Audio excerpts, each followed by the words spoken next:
আসসালামু আলাইকুম বন্ধুরা, আশা করি আপনারা সকলেই ভালো আছেন। বন্ধুরা, আজ আমি আপনাদেরকে বলবো একজন ৬০ বছরের বৃদ্ধা কিভাবে তার অসৎ স্বামীকে সংশোধন করেছিল সে সম্পর্কে একটি বিস্ময়কর ঘটনা।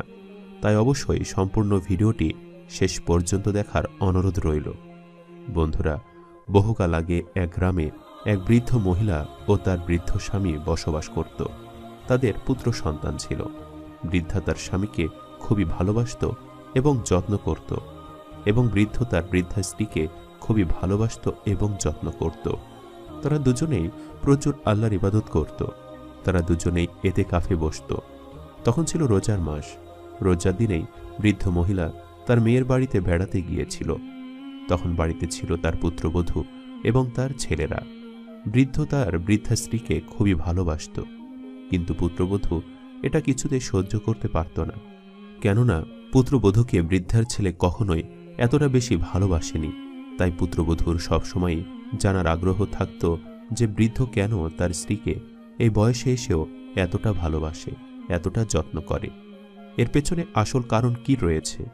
তাই যেদিন বৃদ্ধ মহিলা তার মেয়ের বাড়িতে বেড়াতে গিয়েছিল, সেদিনই পুত্রবধূ তার বৃদ্ধ শ্বশুরের কাছে যায়। তখন তার বৃদ্ধ শ্বশুরকে গিয়ে বলতে থাকে, বাবা, এত বছর হয়ে গেছে, এখনো আপনি মাকে এত ভালোবাসেন এবং আমার শাশুড়ি মায়ের মতো যত্ন করেন। আপনি কি কারণে তাকে এখনো এত যত্ন করেন এবং এত সম্মান করেন আর এতটা পরিমাণ ভালোবাসেন? এর পেছনের কারণটা ঠিক কি? তখন বৃদ্ধা শ্বশুর তার পুত্রবধূকে উত্তর দেয়, শোনো মা, এর পেছনে একটি লম্বা কাহিনী রয়েছে। তুমি হয়তো ভাবছ আমি খুব নেককার একজন লোক, কিন্তু একটা সময় আমি এরকম ছিলাম না। একটা সময় আমার জীবনটা ছিল অন্য রকম। তোমার শাশুড়ি মা এসেই আমার জীবনটা সম্পূর্ণ বদলে দিয়েছে। তুমি কি সেই ঘটনা শুনতে চাও যে কারণে আমি তোমার শাশুড়ি মাকে এতটা ভালোবাসি? পুত্রবধূ বলে, হ্যাঁ বাবা, আমি সেই ঘটনা শুনতে চাই। তখন বৃদ্ধ শ্বশুর বলতে থাকে, মা, একটা সময় আমি খুবই বড় একজন পাক্কা চোর ছিলাম। আমি চুরি করে ঘরে জীবিকা নির্বাহ করতাম এবং এই কথা কেউই জানত না। তুমি হয়তো অবাক হচ্ছ, কিন্তু এটাই আমার একটা সময়কার পেশা ছিল। রাতের আধারে আমি মানুষের ঘরে চুরি করতাম, তাদের সর্বস্ব লুটে নিতাম এবং সেগুলো দিয়েই আমার ঘর চলত। এভাবে করে আমার পুরো জীবন চলছিল এবং আমি কোথা থেকে জীবিকা নির্বাহ করি এ ব্যাপারে আমাকে ঘরের কেউ কখনো কোনো প্রশ্ন করেনি। যাই হোক, তোমার মা ছিল আমাদেরই বংশের একজন মেয়ে, তবে সে ছিল খুবই ধনী।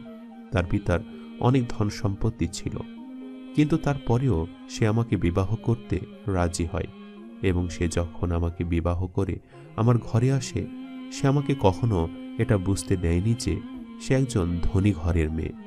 সে আমার সাথে খুব সুন্দর করে মানিয়ে সংসার করছিল এবং সে এতটাই ভালোভাবে সংসার করছিল যে আমার নিজের মা তার সুনাম করত। আমার নিজের মা আমার বোনকে সবসময় বলতো, মা, তুমি এমনভাবে সংসার করবে যেমনটা তোমার ভাবি করে। অর্থাৎ সে এতটাই সকলের মন জয় করে নিয়েছিল যে আমার মা নিজের মুখে মানুষের কাছে তার সুনাম করত। সে এতটাই ভালো ছিল। যাই হোক, আমি তো চুরি করেই সবসময় জীবিকা নির্বাহ করতাম, কিন্তু এ ব্যাপারে কেউই আমাকে কখনো কোনো প্রশ্ন করত না। একদিন রোজার সময় রাতের আধারে আমি ঘর থেকে চুরি করার উদ্দেশ্যে রওনা হই। তখন আমার স্ত্রী আমাকে বলতে থাকে, আচ্ছা, আপনি প্রতিদিন রাতের আধারে কোথায় যান এবং আপনার কাজটাই বা কি? তখন আমি তাকে প্রতি উত্তরে বলি, আমার কি কাজ সেটা তোমার জানার প্রয়োজন নেই, কেননা আমার মা কখনো আমার কাছ থেকে আমার কাজের ব্যাপারে জানতে চায়নি। সুতরাং আমি আশা রাখবো তুমিও আমার কাছ থেকে কাজের ব্যাপারে জানতে চাইবে না। এই বলে আমি প্রতিদিন রাতের বেলা চুরি করতে বের হতাম এবং অনেক অর্থ সম্পদ নিয়ে ঘরের মধ্যে প্রবেশ করতাম। একদিন আমার স্ত্রী আমার টাকা পয়সা দেখে বলতে থাকে, আচ্ছা, আপনি এগুলো কিভাবে উপার্জন করেছেন? তখন আমি তাকে উত্তর দেই, এগুলো আমার কষ্টের পরিশ্রমের টাকা এবং আমার মালিক খুশি হয়ে আমাকে আজকে অনেক টাকা দিয়েছে, আর এগুলো খুব ভালো করে যত্ন করে রেখো। কিন্তু আমি তো প্রকৃতপক্ষে চুরি করে সেগুলো অর্জন করেছি, কিন্তু সেই কথা আমি কাউকে বুঝতে দেইনি। যাই হোক, ওই রোজার মাসেই আমি প্রচুর অসুস্থ হয়ে পড়ি এবং আমার সেবা যত্ন আমার স্ত্রী অনেক ভালোভাবেই করে। আমার পেছনে সকল অর্থ ব্যয় হয়ে যায়, কিন্তু কিছুতেই আমি ভালো হচ্ছিলাম না। অবশেষে আমার স্ত্রী ঠিক করল একজন মাওলানার কাছে যাবে এবং রুহানি চিকিৎসার মাধ্যমে আমাকে সুস্থ করবে। এরপর সে একজন মৌলভী সাহেবের কাছে গেল এবং গিয়ে সে মৌলভীকে বলতে লাগলো, আমার স্বামী অনেক দিন ধরে অসুস্থ, সকল চিকিৎসা তাকে করানো হয়েছে, কিন্তু কোনোভাবে সে সুস্থ হচ্ছে না। সুতরাং আপনি দয়া করে আমাদের বাড়িতে চলুন এবং রুহানি চিকিৎসার মাধ্যমে তাকে একটু আল্লাহর রহমতে ভালো করার চেষ্টা করুন। তখন সেই মৌলভী সাহেব আমার স্ত্রীকে বলতে লাগলো, আচ্ছা, তোমার স্বামী কিভাবে উপার্জন করে সে সম্পর্কে কি তোমার কোনো ধারণা আছে? তখন আমার স্ত্রী এসে মৌলভীকে বলতে থাকে যে আমি জানি যে আমার স্বামী খুব কষ্ট করে অর্থ উপার্জন করে। তখন মৌলভী সাহেব আমার স্ত্রীকে বলে যে তোমার স্বামী খুব কষ্ট করে উপার্জন করে এটা ঠিক, সে তার মাথার ঘাম পায়ে ফেলে উপার্জন করে এটাও ঠিক, কিন্তু সে হালাল পথে উপার্জন করে না, বরং সে হারাম পথে উপার্জন করে। সে প্রতিদিন রাতে চুরি করে, আর যার ফলে তার রোগ ব্যাধি এখনও ছাড়ছে না। এটা আল্লাহ তাআলা তাকে শাস্তি দিচ্ছেন। সে যদি চুরি করা ছেড়ে দেয় এবং তওবা করে পুনরায় ফিরে আসে, তাহলে আল্লাহ তাআলা তাকে ক্ষমা করবেন, তাহলে তার সবকিছু ঠিক হয়ে যাবে। তখন আমার স্ত্রী এই কথা শুনে কিছুতে বিশ্বাস করতে চায় না। সে বলে, আমি তো জানি আমার স্বামী খুব ভালো পথে উপার্জন করে, কিন্তু সে এমনটা করে আমি জানতাম না। সে যদি এমনটা করত তাহলে আমি পূর্বে তাকে নিষেধ করতাম এবং তাকে ভালো পথে ফিরিয়ে আনার চেষ্টা করতাম। আমি আমার স্বামীকে এটাও বলেছি যে আমি তো আল্লাহর কাছে কোনো কিছু দোয়া করলে তিনি আমার দোয়া নিশ্চয়ই কবুল করেন, কিন্তু কি কারণে আপনার জন্য দোয়া করার পরও আল্লাহ তাআলা আমার দোয়া কবুল করছেন না? নিশ্চয়ই এর মধ্যে কোনো ঝামেলা রয়েছে। আমার স্বামী যে এরকম হারাম কাজ করবে আমি তা কখনোই কল্পনাও করতে পারিনি। যাই হোক, আপনি তবুও একবার আমার বাড়িতে চলুন এবং আমার স্বামীর চিকিৎসা করুন। মৌলভী সাহেব আমার স্ত্রীর সাথে আমাদের বাড়িতে আসলো এবং আমাকে এসে বলল, তুমি যে কাজ করেছ তার জন্য লজ্জিত হও এবং আল্লাহর কাছে ক্ষমা চাও, কারণ তুমি একজন চোর।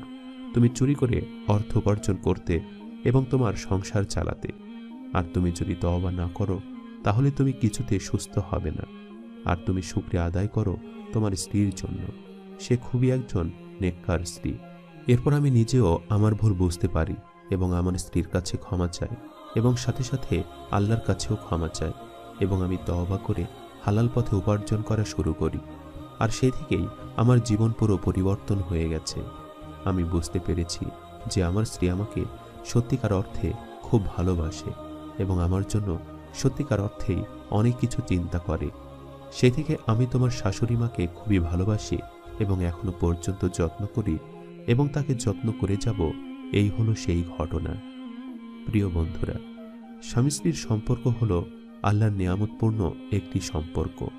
স্বামী যদি দিনদার হয় তাহলে স্ত্রীকেও দিনদার হতে হবে। দিনদার স্বামী স্ত্রীর জীবন আখিরাতেও সুন্দর থাকে এবং দুনিয়াতেও সুন্দর থাকে। তাই আমাদের প্রত্যেকেরই উচিত দিনদার হওয়া। সম্মানিত দর্শক, ভিডিওটি আপনাদের কাছে কেমন লেগেছে তা আমাদের কমেন্ট করে অবশ্যই জানাবেন, আর সবাই আমাদের সাথেই থাকবেন। আজ তাহলে এই পর্যন্তই। আপনারা ভালো থাকবেন, সুস্থ থাকবেন। আল্লাহ হাফেজ।